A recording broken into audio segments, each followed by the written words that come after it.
Bienvenue dans le Globe Brut. Donc la France continue de se faire humilier pendant que nos dirigeants rampent, que nos médias nous bourrent le crâne de repentance et que la droite classique se prépare à se coucher une fois de plus. L'Algérie nous rit au nez et nous recolonise tranquillement et personne n'ose le dire clairement, sauf nous.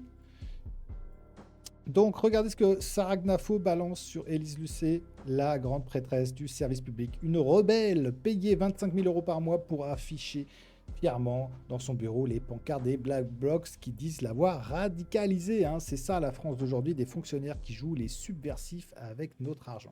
Symbolise l'exemple typique de la prétendue rebelle qui est en fait une fonctionnaire. Pourquoi je dis rebelle? Il faut savoir qu'Élise Lucet, c'est l'une des égéries des Black Blocs. Je ne sais pas si vous voyez une image dans laquelle vous avez ces milices d'extrême gauche qui tiennent des pancartes entre les mains avec écrit « Élise Lucet m'a radicalisée ».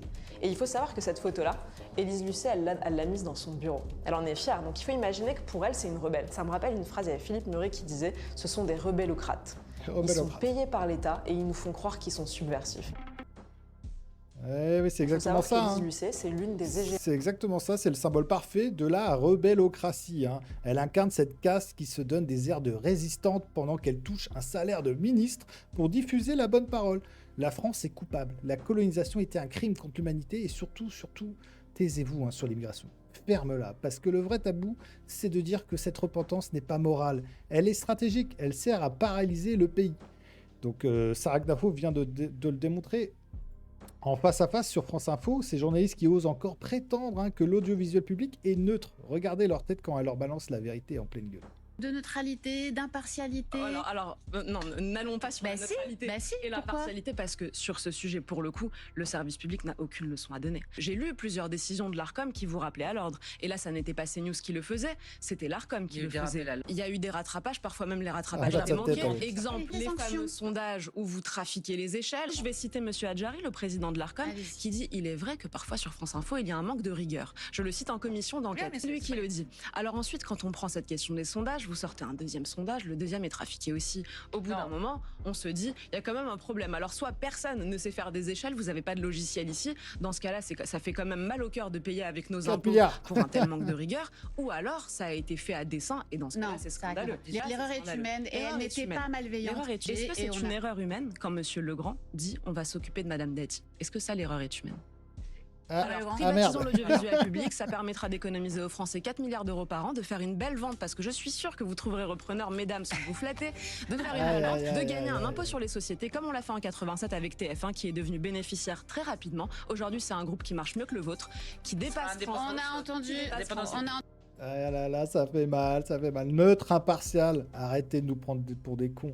France Info, France Télé, tout le service public, c'est une machine de propagande financée par vos impôts qui martèle jour après jour le narratif de la culpabilité.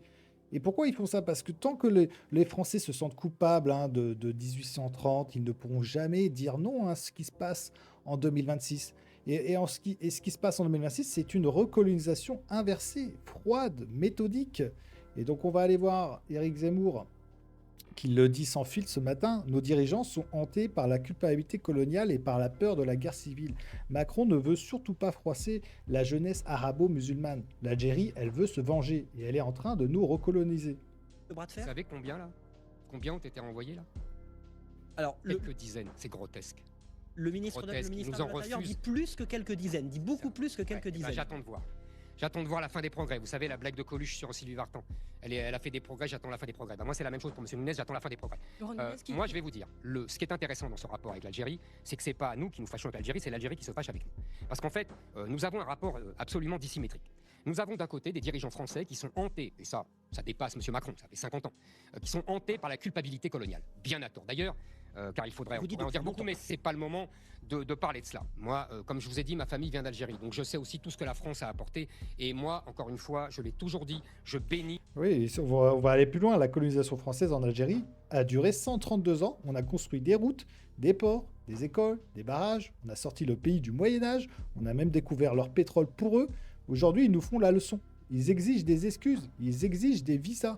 Ils exigent qu'on se taise sur leurs ressortissants qui commettent des délits chez nous. Et nos élites complexées leur donnent tout. La colonisation française qui a libéré ma famille de de la colonisation arabo-musulmane. Vous avez toujours dit que pour vous, la colonisation n'avait pas été ce que certains disent un crime contre l'humanité. Ça, vous l'avez dit. Deuxièmement, nous avons cette culpabilité, nous dirigeons.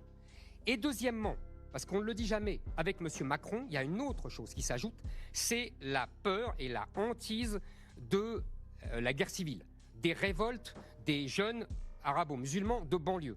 Donc M. Macron prend soin de ne jamais... Oui, c'est pas de la générosité, c'est de la soumission. Un rapport asymétrique où la France, ancienne puissance, se comporte comme un vaincu qui demande pardon à son ancien colonisé. Susciter l'irritabilité de ces jeunes gens. On voit à quel point le gouvernement algérien, qui l'a très bien compris, manipule ces jeunes franco-algériens comme une espèce de cinquième colonne et comme un moyen de pression sur le gouvernement français. De l'autre côté, nous avons un gouvernement algérien dont la pensée et l'attitude peut être résumée par une boutade qu'a faite M. Tebboune, président de l'Algérie, il y a à peu près un an.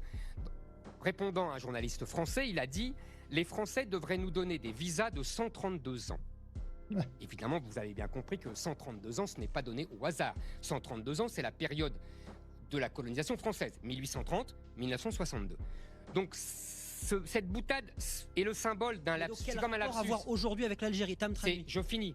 C'est qu'aujourd'hui, les dirigeants algériens, et nombre d'ailleurs d'Algériens et de Franco-Algériens qui vivent en France, ont un rapport néocolonial avec la France. Ils pensent qu'il faut se venger, qu'il faut se revancher, que puisque la France les a colonisés, il faut qu'ils nous colonisent. Eh bien oui, c'est bien résumé. Pendant ce temps, on a des quartiers entiers de nos villes deviennent des enclaves algériennes où l'hymne algérien passe plus souvent que la Marseillaise. C'est pas de l'immigration, c'est de la conquête démographique et la repentance est le lubrifiant parfait. Donc le vrai scandale, c'est que cette culpabilité n'est pas partagée par l'Algérie. Eux, ils ont fait le 17 octobre 1961 et des massacres de Harki un récit victimaire à sens unique. Nous, on a effacé nos morts, nos pieds noirs, notre histoire. Et le résultat, c'est qu'on a peur de notre ombre. On a peur de dire que l'intégration a échoué. On a peur de contrôler nos frontières. On a peur de renvoyer ceux qui refusent la France. Et pendant ce temps, Macron fait des courbettes à Alger pendant que les cités brûlent et que les Français, eux, ils payent l'addition, quoi. Donc, on va revoir une autre vidéo où en face, Éric Zemmour pose la seule question qui vaille pour la droite. S'il y a une primaire, on y va. Sinon, Reconquête aura son candidat. Et on ne se couchera devant personne. Écoutez. Exactement. Elle est très simple. S'il y a une primaire qui nous invite, quels que soient les candidats, même y avoir M. Bardella s'il veut venir, mais il ne voudra pas venir. Aujourd'hui, cette primaire, elle est peu probable aujourd'hui. C'est exactement ce que j'allais répondre. S'il y a cette primaire, nous y serons. Comme vous avez tout à fait raison, elle est de moins en moins probable, eh ben, nous disons, je serai candidat. Voilà, c'est tout simple. Cette primaire, elle n'aurait pas lieu pour vous, cette primaire. Je ne dis pas ça. Si on est au début du mois de mai, la présidentielle est dans un an. On peut la faire en septembre, on peut la faire en octobre, la primaire. C'est pas impossible. Donc rien n'est décidé. Je vous dis, s'il n'y a pas de primaire, je réponds à la question. Eh ben, je serai candidat. S'il y a une primaire, eh ben, je serai candidat. Je pense pas qu'il faille être divisé. S'il n'y a pas en effet de primaire, Reconquête aura un candidat jusqu'au bout. Oui, bien sûr, cette élection Oui, présidentielle. nous ne sommes pas du genre à nous soumettre, nous ne sommes pas du genre à avoir la pression. Vous pensez évidemment à M. Retailleau, qui lui a la pression de ceux que j'appelle les cavaliers de l'Apocalypse, c'est-à-dire Larcher, Copé, Pécresse et autres Bertrand, pour qu'ils se couchent devant M. Philippe. Moi, je me couche devant personne. Et on ne se couche pas, oui. Donc ces cavaliers de l'Apocalypse, comme ils les appellent, dont parle Zemmour, ce sont les fossoyeurs de la droite. Ils préfèrent un petit strapontin au centre, un petit ministère, un petit accord avec Macron, plutôt que de dire la vérité au peuple. Parce que la vérité, c'est que la France a besoin d'une rupture totale, pas d'un ravalement de façade. Reconquête est le seul mouvement qui refuse cette comédie, le seul qui dit que la repentance tue la France, que les médias d'État sont des complices et que sans contrôle total de l'immigration, on est mort. Le vrai problème, c'est que cette soumission n'est pas accidentelle, elle est idéologique. Les élites ont choisi le camp de la mondialisation contre celui de la nation. Et elles ont choisi la repentance éternelle contre la fierté française.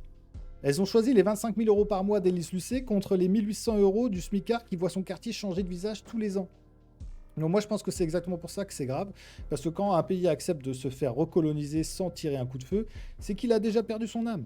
Et si la droite ne s'unit pas autour de ceux qui disent la vérité, si elle continue à faire des primaires pour mieux se trahir ensuite, alors 2027 sera encore une année de déclin, voire de fin. Donc la messe n'est pas dite, mais il est temps de se réveiller avant qu'il ne soit trop tard, quoi. Donc abonnez-vous, likez, partagez, l'angle brut, ne lâchez rien, prenez soin de vous, bon dimanche, ciao.